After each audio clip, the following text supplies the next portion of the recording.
Quelqu'un m'entend? Oh, tu n'as pas entendu.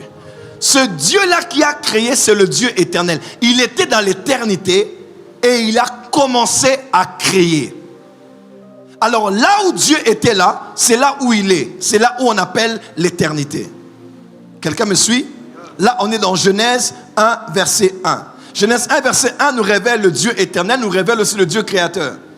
Et c'est ce Dieu créateur qu'on voit dans tout le livre de Genèse, 11, la tour de Babel, 12, l'appel d'Abraham, n'est-ce pas?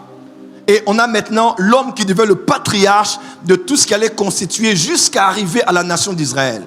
Pour que Dieu devienne le Dieu d'Israël. Abraham engendra Isaac, Isaac engendra Jacob, Jacob engendra les 12, quelqu'un me suit? Les 12, et parmi les 12 là, il eut Judas, et vous connaissez l'histoire. Lorsque la nation d'Israël a été constituée dans Exode chapitre 12, ils sont sortis de l'Égypte, ils sont allés à Sinaï comme Dieu avait donné le signe à Moïse en disant « Ils reviendront ici pour m'adorer, c'est le signe que je te donne. » Là, Dieu a donné une constitution faite de 10 commandements et de plus d'une centaine d'autres lois pour réguler la vie de cette nation qui était constituée de plus d'1 million de citoyens. Amen, amen. Et quand ils ont quitté Sinaï, ils ont fait une route de 40 ans. Ils sont arrivés maintenant à Canaan par Josué. On a distribué les terres. On a vu maintenant la concrétisation de la nation qui n'avait pas de terre, qu'on a appelée la nation d'Israël. Et Dieu a été leur Dieu et ils ont été son peuple. Jusqu'à Malachie. Entre Malachie et Matthieu, il se sont écoulés 400 ans où Dieu ne parlait pas.